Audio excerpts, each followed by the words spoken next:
Hi everybody. So this is Rain.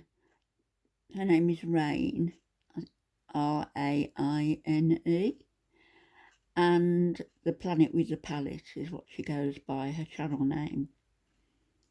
I did do a video on her in the distant past. I don't cover her religiously or anything like that. I think I only ever did the one video. But a lot of people have mentioned her, and somebody told me that she's actually attempting to reach £750. Why anybody would want to reach such an horrendous weight is beyond me, unless it's for infamy, notoriety, bringing people to the channel, bringing footfall, bringing views, bringing money. They can be the only reasons, can't they? Having said that, in her favour, she is far more pleasant and more personable than some of the women that we follow, and so I think she's worth a listen to. I believe that since her last video, the one before this and this one, she's actually got married to her fiance Raymond, and that's kept her quite busy. She hasn't done a video for some time. I think this one's from about 2 weeks ago. So let's watch. In the middle of planning a honeymoon, I have been getting kids out of school for the summer. I have been working like full time. So I have been very, very busy, but I have been thinking about all the yummy, delicious foods I want to make with y'all, and I'm so excited to be back. So where does she tonight, work? without further ado, YouTube? we are going to make a family favorite, American classic, meatloaf. Simple, delicious. And I'm going to make, so in my earlier episode, I believe she's got a son. Planet with a Palette, I made fried chicken. It was so yummy. So if you want to check out my mashed potatoes episode, it's on that very first episode, fried chicken and mashed potatoes. But what I'm going to be making today is a potato salad. And what I love about this potato salad is that it can be served warm or cold. It's so delicious. It kind of, if you serve it warm, it still kind of gives that mashed potato vibe. And if you serve it cold, then it's much more like a potato salad. But it's somewhere in between because it's got chunks, it's whipped. I just kind of, it's the perfect treat. And I can't wait to share it with y'all. So what you're going to want to start with is about depends on how many people you're feeding, 5 to 10 potatoes, depends on how big the potatoes are. And how big the people are. And the good thing about this potato salad is if you get to the end and you feel like it's too thick and not creamy enough, you can always just add a little milk or a little stock, vegetable stock or chicken stock would be fine, and just thin it out a bit. So first we're going to get our potatoes. Drop something and you can't pick it up. Here for us. I need to use up these potatoes before they go bad, so I'm going to be making a big batch of potatoes tonight. So in my last episode when I did my my potatoes, my mashed potatoes, I completely skinned them. We're not going to do that. You could be forgiven for thinking that everything's hunky-dory. You know, the kitchen is very bright, very clean, everything's very airy, lovely, spacious, and she's cooking proper meals and she's well made up and clean herself. But as we've seen, she can't really bend down, she can't do very much, and she's sitting down to prepare dinner, to cook. What kind of a life is that? How can you get out on your own or to do anything by yourself? How can you have any independence? And to attempt to reach £750, crazy. This time, you can use an Idaho potato or a yellow potato. Those are both work great for this dish. A Yukon Gold, delicious in this dish. So what I'm going to do this time is I'm going to skin about half of the skin off. And we know all those good potato skins are going to go directly into my compost.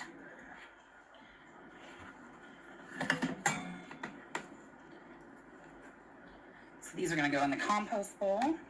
And we are just going to skin about half the skin off. We want to make sure that the remaining skin looks good. No cuts, bruises, whatever. Okay. The idea is just that when we chunk these up, we want there to be less than the full amount of skin. Because if we have too much skin, it'll be too thick, too chunky, not what we're looking for. But I do like some of the skin in this. Also, as with most vegetables, like our carrots and stuff, you notice I tend to leave the skins on. That's where a lot of your nutrients are. So you get a lot of nutrient. And I happen to love the earthy flavor and the texture that it lends specifically to this dish.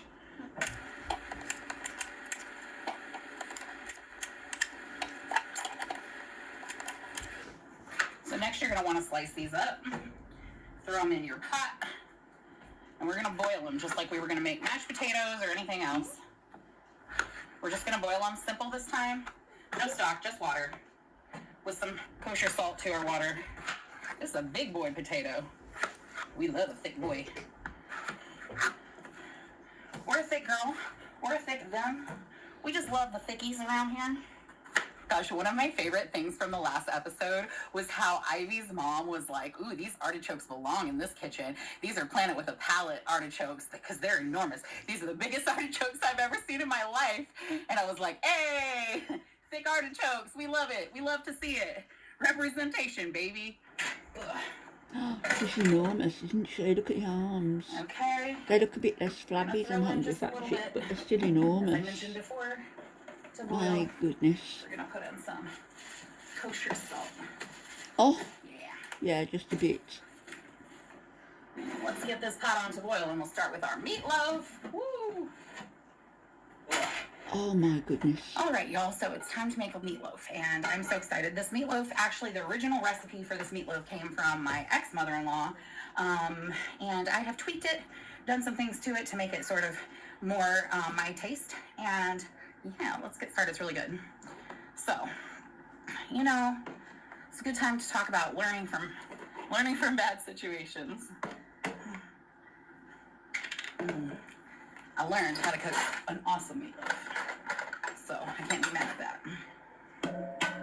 Next up, we're going to crack an egg, get that in there. It's going to help hold the meat together. The camera around. We're going to pour in about some Worcestershire sauce. I'd say about a tablespoon and a half. We'll squirt of regular mustard, just a little bit. A decent amount of ketchup. I'm going to say about a quarter cup, maybe a third of a cup. A little bit of jarred marinara sauce. Black pepper. Maybe about a half teaspoon to a teaspoon. Our hands are large as well. And I like to put this fresh Italian herb grinder to use. And just put me some herby herbs in there. Onion soup mix. Now this is everything but our breadcrumbs, and we want to mix this together first. Because what we're looking for is, I bet you can guess what I'm going to say. Consistency. All right, we're going to get our little fingies up in here and squish it. This is going to feel really wet, and that's good. Because we haven't added our breadcrumbs yet.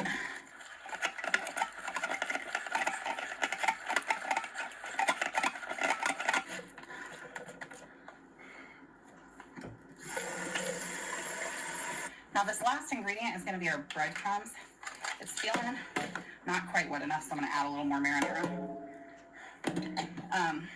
The last thing we're going to add is our breadcrumbs. I use these Italian breadcrumbs, but you can literally use anything.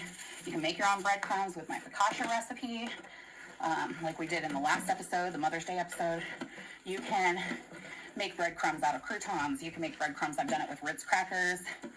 You can pretty much use panko, whatever floats your boat, but I prefer these just a little bit, so I pretty much always have them on hand. But if you don't, you can just dry out some bread, honestly. You can use cornbread. You can do a lot of different things. It will change the flavor a little bit, obviously, whatever bread you use. But anyway, it's going to be good. And like what you're looking for here is consistency. You don't want it to be wet anywhere, but you also don't want it to be super dry. Give it a good punch. You want it thick and chunky, and so that when you pick it up, it kind of stays together. Yuck. We pretty much got it. Nailed it on the first try. I mean, I do make a lot of meatloaves, so.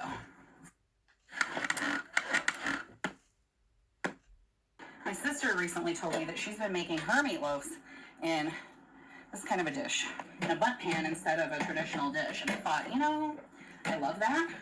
And then I tried it out, and I really do love it. So that's what we're going to do. We're going to make a meatloaf cake. Maybe it's on a It just little doesn't, bit, it doesn't shall we? sound great. Hilarious. Eating her food.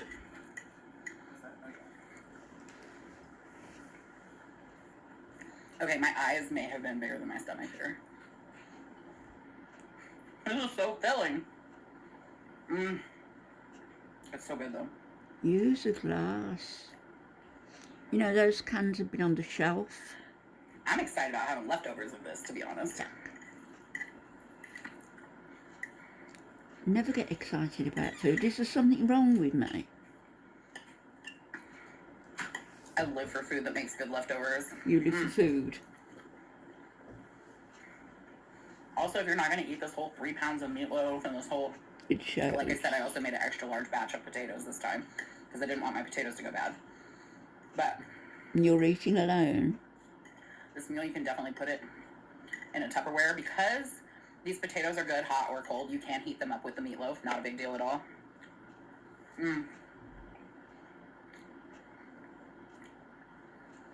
I love those. I do make another potato salad that you can eat hot or cold. It's kind of more like similar to a German potato salad. It's not quite a German potato salad, but it's got Why like shovel that much in your mouth? stone ground mustard. I don't get it. I really It's got don't. some, you know, oil and vinegar. More that kind of, some fresh dill. She's definitely as large as Jen. Have you all not been growing your own green onions at home? Please But she do it. seems more solid. It's so simple. When you buy green onions from the store, you know, you cut all this green off, and down at the bottom you have the white with the little roots that are already growing from it. It's so simple. You bundle up those roots, put them in a little cup in your windowsill, fill it with water. You don't want the water overflowing, but you want the roots for sure in the water. Keep an eye on it. Change out your water every day. And before you know it, those green onions are going to regrow, baby. I haven't had to buy green onions in months now. Good idea. And they taste so good when they're fresh from your garden, you know? You're like, you labored for that.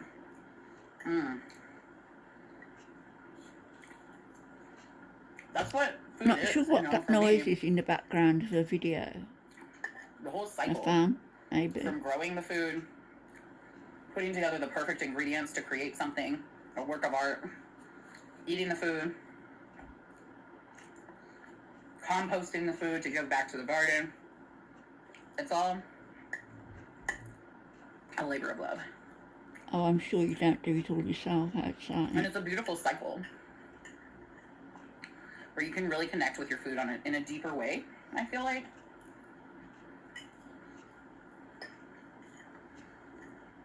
I eat a lot more fresh ingredients since I started growing my own garden. You know, when it gets that time of year, and it will soon, where pepper season and I have a billion peppers growing, I'll be making stuffed peppers and salads with peppers and pepper dressing. At least she does her own cooking. So much. Pickled peppers. And is enthusiastic about it. I do make some good homemade pickles and pickled goods. That is an area that I like to experiment in quite a lot.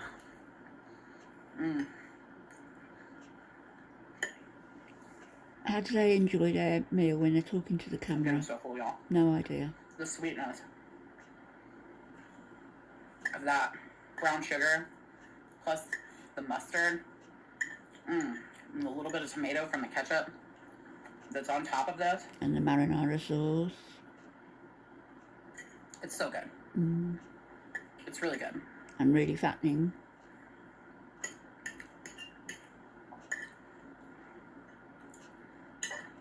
I'm fine when people want to add things to their plate for flavor.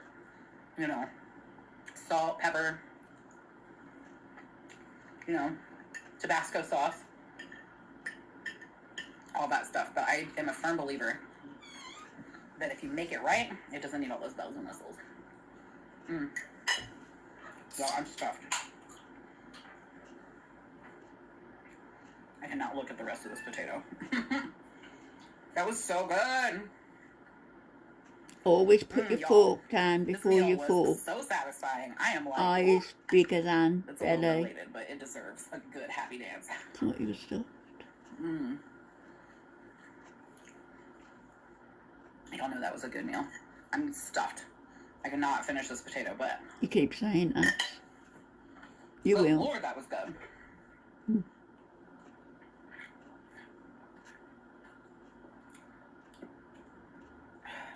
You know you will. Y'all, I said I couldn't eat another bite. Oh, look at the potato. I'm so dramatic. I can't even look at this potato, says as they take another bite. That was really good. I hope y'all make this. Let me know if you like it. If you want more recipes like this, I love hearing y'all's ideas. So help me out. Let me know what you want to see. I know coming up I'm going to do some kind of a sushi bake. I'm going to do some burgers. I have lots of ideas, but if y'all want to send some more to my inbox, you can never have too many ideas when it comes to food. So, email me at planetwapalette@gmail.com. Let me know what kind of recipes you're enjoying, what you'd like to see more of. And also, I just want to shout out my winner, Melissa McLean, of the 5K grand prize winner.